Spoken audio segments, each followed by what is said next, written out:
Welcome to our final astrobiology seminar of 2024. We're going out with a bang with a couple of graduate student talks on their AB rotations. So first up, we're going to have Trent Thomas, who will tell us about not modeling. But he was just telling me he doesn't want to do something that was not involving modeling. So, This is something. Trent's going to talk for about 20-25 minutes. We'll have time for questions, and then we'll switch over to Mac at the bottom of the hour. So please take it away, sir. Great. Okay, thanks, Rory. Okay, hi, everybody. I am Trent Thomas. I know a lot of you already, but I'm a fifth-year PhD student in the Earth and Space Sciences department. And today I will be talking about my research rotation that I did in the spring. So analyzing fluvial features on Mars with deep learning. And so for my rotation, I went to MIT. I got this cool little sweater thing. And I worked with Professor Gaia, Stucky, and postdoc, Dr. Hamish Mitchell. These two are both in the Earth Atmospheric and Planetary Sciences department there. And I just want to highlight that I actually met Gaia when she came to our ESS department and gave the colloquium there. And she gave a really wonderful talk, and I went to the group lunch, and then we kind of stayed in contact over a couple years, and eventually it led to this research rotation. So go to colloquium. And so for the topic of our research rotation, how did she get a name like Gaia? I don't know.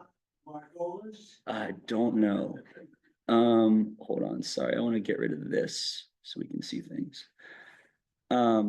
Okay. Anyway, so we focused on Mars, which this is an astrobiology colloquium, so why think about Mars? Well, it is a popular place to look for life. So over the last 6 decades or so, we sent plenty of missions to Mars in different capacities, and all or most, if not all of them, have some astrobiological component. And for many, it's the primary objective. So for the Viking landers, for example, one of their primary missions was to search for evidence of life. And there's the famous 3 life searching experiments. And even the recent Mars 2020, which is the Perseverance rover, one of their main goals is to assess past habitability on Mars. And so why are we looking for life on Mars so much? It's mainly because there's evidence for past fluvial activity on Mars. So water on the surface, which is, primary requirement for life on Earth, may indicate a temperature and pressure regime on the surface that's similar to Earth in the past. And so this is some of the evidence. There's images, this geomorphology. There are things that look like rivers, literally this is similar to the Colorado River Canyon. And if you zoom out, you see these valley networks of rivers that may indicate a hydrologic cycle, a dendritic river network. And on top of these, there's also preserved alluvial fans and deltas. And so here's an example of one of these on Earth in Siberia, which is on Earth.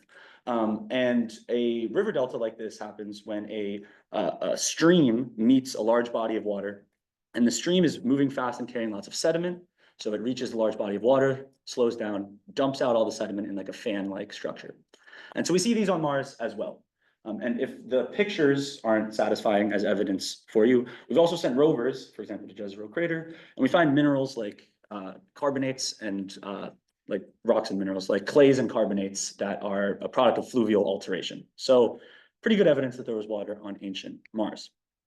However, we want to know more than just, was there water? We want to know, what was the hydrologic cycle like? What was the climate? Were there actual habitable conditions?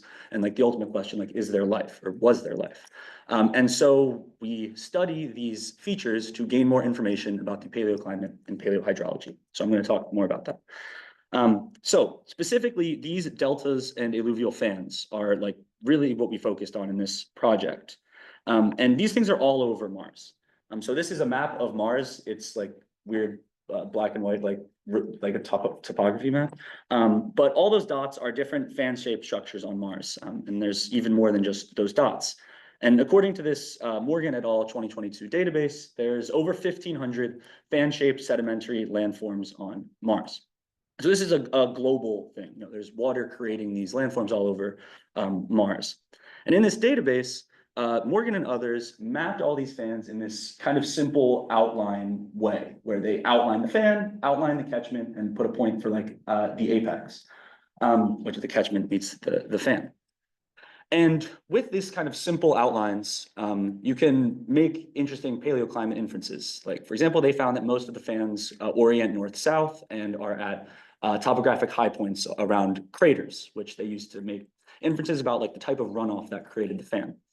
However, you can do a lot more if you have more detailed maps of these fans. And so in this other analysis by Anderson and others, they zoomed in on a handful, or 27 so if you have big hands, big handful. They zoomed in on a couple of these fans and actually like mapped out the number of channels, the volume of the channels, and a lot more like detail rather than just an outline. And so with this, they were able to constrain things like the discharge rate. So the amount of the rate of flowing water required to create these channels. And if you have a volume of the channel in meters cubed, and you have discharge rate in meters cubed per second, you can get a time for formation. And so they're able to estimate how long these fans take to form, which can then tell you like how long was the water around, how long did habitable conditions last, et cetera. And so they did this with 27 fans, which is 1.8% of the known fans on Mars. And I have to assume, based on the lack of other analyses like this, that a limiting factor here is like time and effort. There's a ton of fans, and this analysis is very difficult. It requires geomorphological expertise and lots of going in, drawing things by hand. So this sets up the whole problem. Imagine if we had a global data set of detailed maps. If we went from these simple outlines from Morgan et al. To a different really detailed map from Andrelli et al. 2011, we went to these more like detailed geologic maps. If we had something like this, we could extend that more detailed analysis, gain better insights into the paleoclimate and paleohydrology of Mars. And so our goal in this project was to use machine learning to automatically generate these more detailed maps of fan-shaped landforms on Mars to hopefully alleviate some of the time and effort required to create them. And so we were going to do this using recent advances in image segmentation, largely from like computer science departments and like big tech stuff. And so this is courtesy of Mark Hamilton and the Stego team, which is like part of like Facebook, right? And so what this is showing is an example of image segmentation. And so this is like a database, whatever. So they're like Cocoa stuff, Potsdam and cityscapes. But if you just look at this picture of these surfers, the goal of image segmentation is to classify all of the pixels in an image into different classes, for example. So in this image segmentation, whatever algorithm they used Stego, was able to isolate all the people, assign them to a specific class, which is red for person, and do the same thing for the water, and the ground and the sports equipment and whatever else. And what's really cool is these recent advances are able to do image segmentation like this without labels. So nobody went in and like drew out with a marker, like on this image, like where the red should be and where the green should be and whatever. It does it just purely by looking at the image. So no ground truth going on. And so that's pretty impressive. And here's kind of the critical method behind that advancement. And so it's called self-supervised contrastive learning. And this is like a simple diagram for it that I also adopted from Stego. And so like briefly, like the way this works is so you start with this image of a dog and you break it into different patches. So this one patch has like the head of the dog and some background and then the legs of the dog. And then you kind of augment these as well. And so you tint it black and white or tint it yellow or rotate it or make it blurry. And then you pass it through like a typical neural network, the backbone. It's like a visual backbone for processing visual images. And that neural network like parses it into spatial features. So it's gonna, in this more like this abstraction, the computer is like recognizing like lines and maybe like the ear of the dog or like a single leg or something. Further processing, so pooling, takes those spatial features and puts them into global features. So now the model is looking for like a large scale feature like a dog, for example. But in order to figure out like the correct global features, this is where you do contrastive learning. And so in this global feature space, what you do is you mathematically tell the model with an attractive force that those two patches of the different parts of the dog are actually from the same image. And likewise for this guitar, right, you apply a repulsive force. It said like, okay, these images from the dog are different from these images from the guitar. And via math magic and stuff, the model realizes that, the central thing behind all of these different patches is some dog or something like that. And it doesn't really know it's a dog, but it recognizes the dog itself. And so we applied an algorithm that uses this type of like approach. And so the algorithm that we use is from this Saha et al. 2022 paper. And they applied this same method to aerial images of cities. And so in this version of it, they start with one image. So this is an image of Weihingen in Germany. It's a false color image. That's why all the trees are red. And the model trains only on this image. And so it crawls across the image in little patches and does things similar to what I just described there. And through this process, it's able to classify and segment the image into these different parts.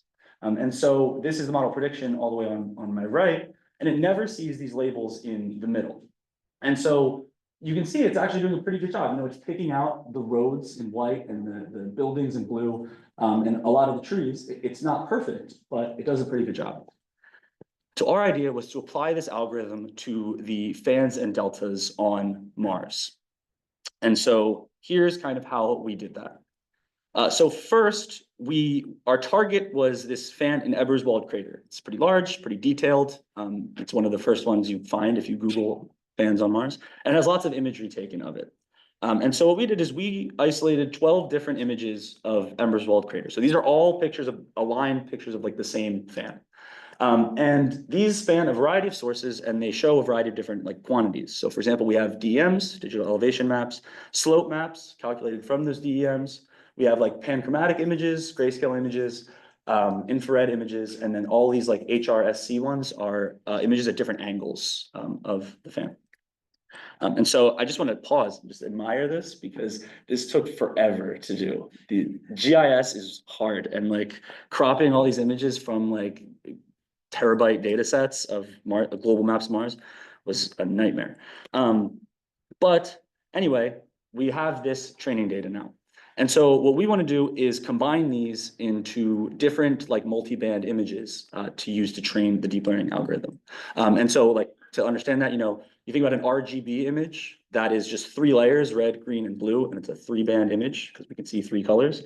But you can go up to 12 bands for a computer, for example. And so we did that. Next, we had to create a label here. And so what we did is we took that Pondrelli map and we like processed it into a similar, format as the training data. And in this original map, there's at least 13 different feature classifications, like maybe not just here, but also in like the shape files, like the detailed files we got. And we didn't know if the algorithm itself was going to be able to distinguish 13 different features in one of these images. That seemed like a lot to expect. And so we distilled them down into these 3 different label maps that have 4 features, 3 features, and 2 features. But if you look at the 4 feature map, we have one for the channels in the delta plane and one for the interdistributary areas in the delta plane. So that's, yes, this is a channel. This is an interdistributary area. And then 2 things at the front of the delta. So this green is the delta front, and then this is the pro-delta sediment. And so basically, we did this where we have all 4, and then we combined the stuff at the front of the delta, and then we combined stuff in the delta plane to just see what we could do, what would work the best. And what we did is something very similar to what Saha and others did in their application to the aerial imagery of cities. And so, just to make it explicit, we trained the model only on some combination of those 12 images that I showed you at the beginning. The model never sees these labels. We have a couple label maps to compare to, and then the model makes predictions like this on the right. This is a real one, where it's trying to segment the image into different classes that it sees fit, hopefully the same ones in the label map. And so the last thing we had to think about before we, let the model loose on our data was how to like configure everything. So we had to optimize the hyperparameters. And so the first thing we had to do is figure out which images to train on. So we have 12 images. We don't have to use all 12. Maybe some of them are actually pretty blurry or low resolution, or maybe infrared imagery is just not useful. And so we had to pick some combination. maybe 3 of them, maybe 6 of them, maybe 10 of them, maybe all 12. But either way, that puts you in a large parameter space already. There's 4,096. There's a little less because we had to throw some things out, but it's about that much, different possible configurations of the data itself. Then you consider when you can mask or unmask the training data. And so here's an example of that where you can use the simple outline at the beginning to kind of crop out all the background noise. And so we wanted to decide to see if that's actually worth doing, or maybe the background noise is actually helpful for the model. And then we also have these other like explicit hyperparameters, such as the patch size, so how big the patch that crawls across the image is, and the number of features to classify the image into. So in the model prediction, how many colors will there be? And these final two, we just kind of picked from the original Saha paper. And so there's no reason for these specific ones besides that's what they did already. There could be more. And so when you do this math, there's over 98,000 training configurations, which at 10 minutes a piece, that is like almost 2 years of computational time. And so that's a little difficult to search. And so for this talk, we're trying to, but for this talk, I just want to show a small part of that parameter space. And so we did a test application with only the CTX images, the Mars Context Camera images, which is on one of the orbiters. And so there's a visible image, a DEM, and a slope map. And this only has 4 different data combinations to use, because you subtract 1 for the case where you don't include any of them, and you actually need at least 2 layers to train the model. So there's 4. And then all the rest is the same, and this yields 96 training configurations, which is only 16 hours of computational time, which we can do, and we did. And so shout out to the MIT SuperCloud and the Lincoln Laboratory. It's their supercomputing resources. They were really helpful, and thanks to Gaia for setting me up with that. And so here are some of the results. This is for the oohs and ahs. And so I'm going to show more, but there were 96 of these different images, which these are attempts of the model to segment those images of the fan into different classes. And so, some of them are really bad, like this one down here. That I don't know what that is. But like in a lot of them, like you can see the channels being picked up actually, like in this green one here, that like red and blue one up at the top. The task of here out is to see, what the model is capable of and to try to quantify its performance, to see then if we can extract something useful from it. And so there are 96 of these. So these are all the unmasked ones. That's why they're squares. And then there's also training on the masked images. And it's unclear if the masking actually helps or doesn't help. I thought it was going to help for sure because you're just deleting background noise, but I don't know, the performance is pretty similar. And so here's some more of these. Look at the pretty colors. And here's an example of a top performer, for example.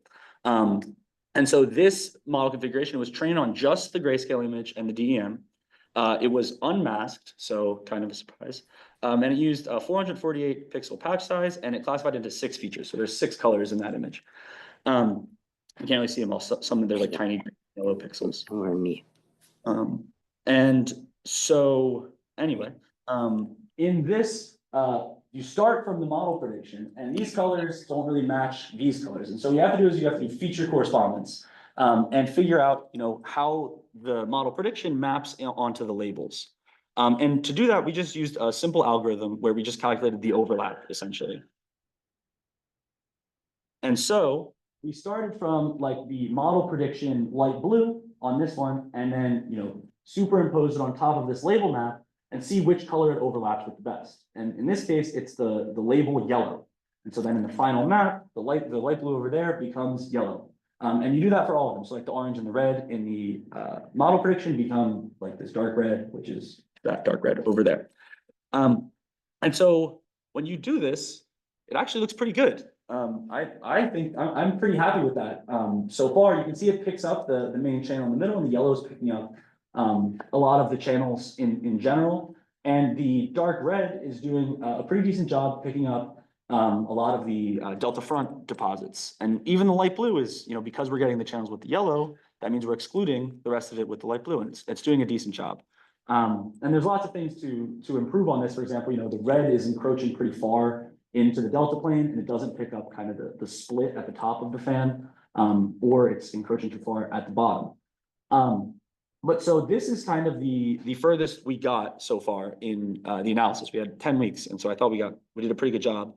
But one thing we're really looking for is how to quantify the performance of this fan, because I'm just saying it looks good. We need an actual metric.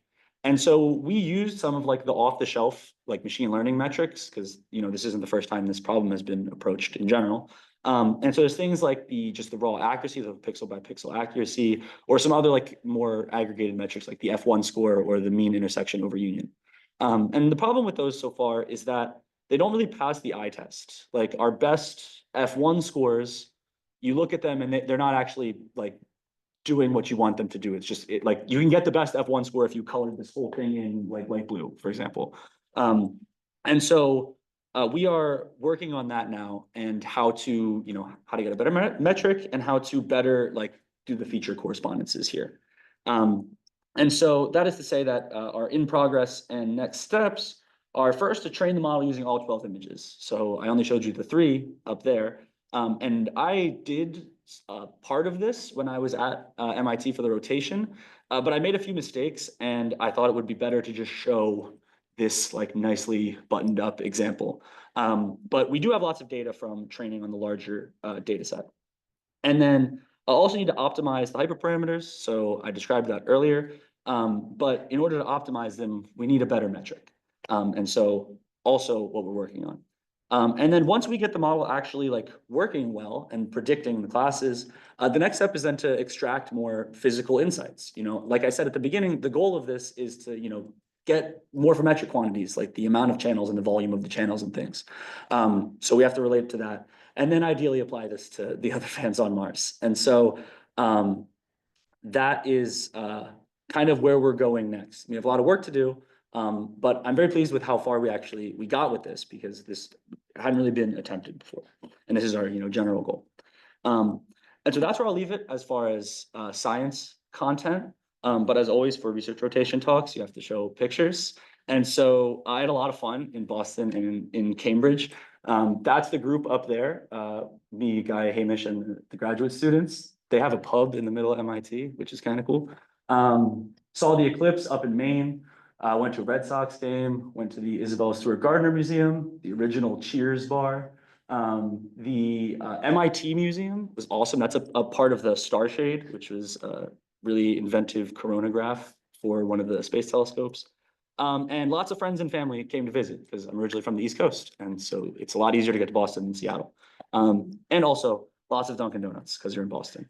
And so that's it. Thank you all for your attention.